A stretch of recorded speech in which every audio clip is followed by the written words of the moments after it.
want to be happy, don't you? Hi, I'm Conchetta, cueing everybody once again to just be happy. I know sometimes it's not easy. Happiness, it doesn't just happen.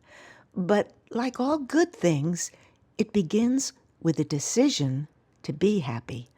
And the realization that happiness doesn't always follow our preconceived notion of what it is.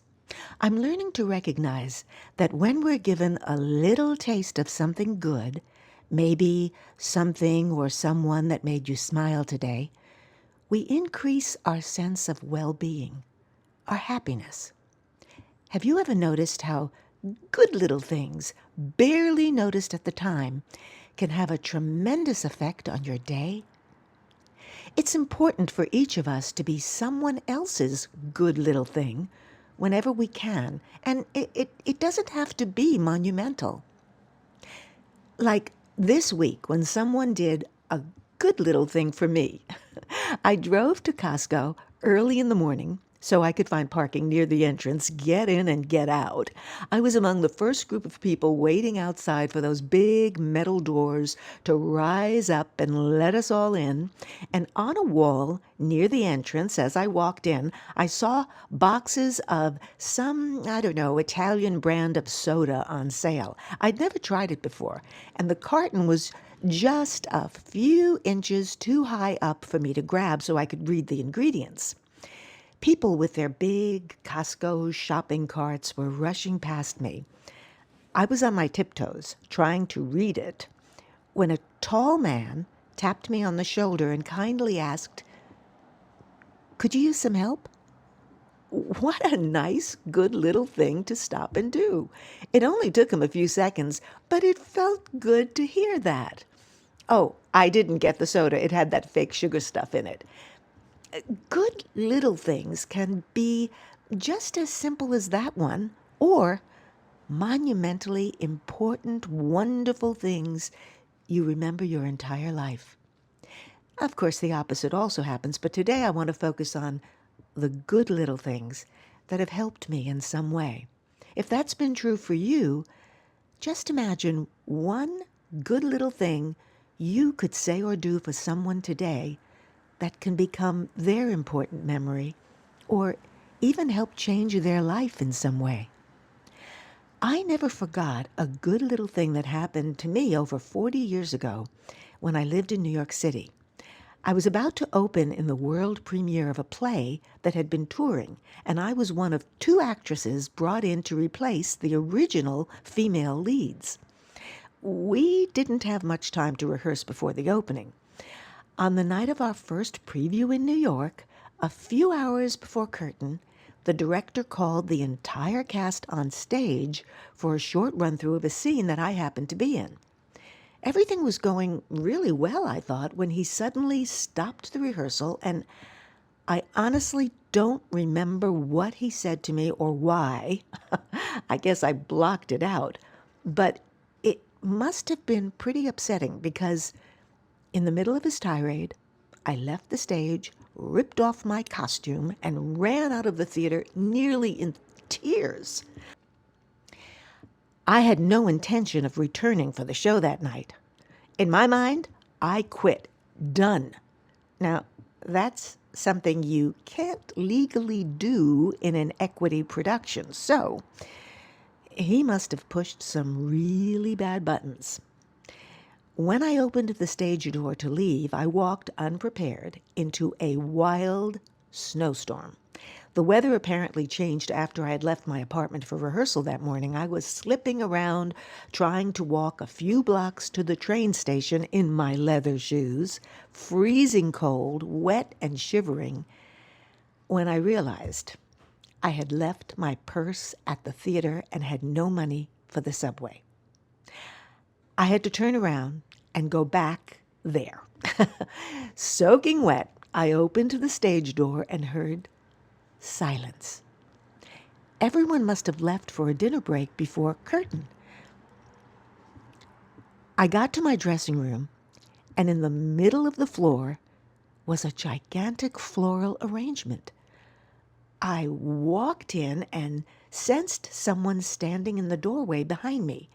So I turned around and I saw the producer, Peter Cookson, a very proper gentleman. He said, "I hope you like the flowers.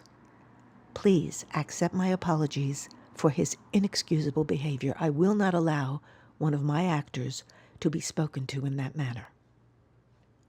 Wow. Talk about good little things. This was a big one.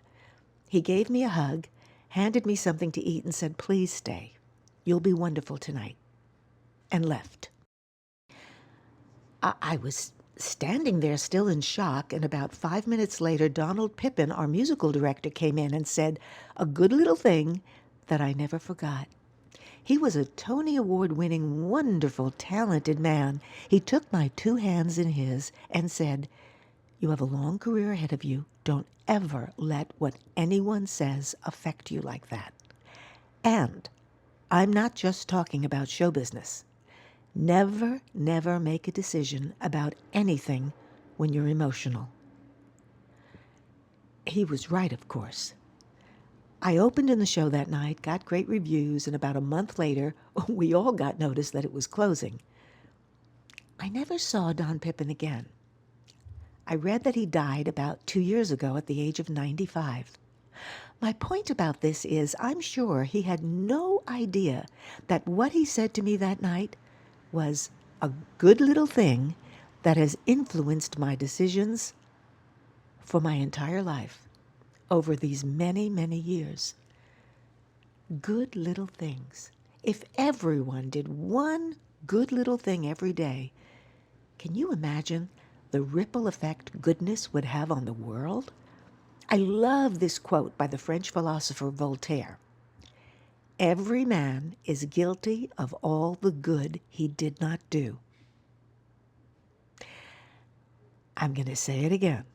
Every man is guilty of all the good he did not do. Good little things. I inadvertently did one the other day. A young Asian girl and I were riffling through a sale rack when she held up this cute outfit to show her friend who was across the aisle. They both loved it. She quietly murmured, "I know it's perfect, but they only have my size in red. I never wear red." Now, I never do this, but I stopped in my tracks, turned to her and said, "Well, you should. It's a great color for you," and walked away. She followed me. "Wait, why? What makes you think I'd look good in red? Everything I have is beige and black or white." I said, "Come here." I walked her over to a mirror and held the red outfit next to her under her neck. "Look at your face." Then I pulled it away so she could see her face next to the beige shirt she was wearing. "Can you see how beige is washing you out? Red makes you pop. It's great with your dark hair and eyes. You look sensational in red. Try it." I smiled, handed her the outfit, and left. About an hour later, I was in another store and felt a tap on my shoulder. It was that girl. She thanked me and said she bought the outfit to wear to some event the following weekend. She was smiling. She seemed much more energetic and happier. At that moment, it occurred to me that this one very little thing I happened to say to someone could end up meaning more to her than just buying a new red outfit.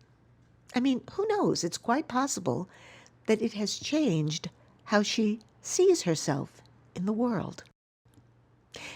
Les Brown, a motivational speaker, famously said, "In every day, there are 1,440 minutes. That means we have 1,440 daily opportunities to make a positive impact." Hear those finger snaps? You've just been cued. Do one good little thing for someone else today. It'll make you happier.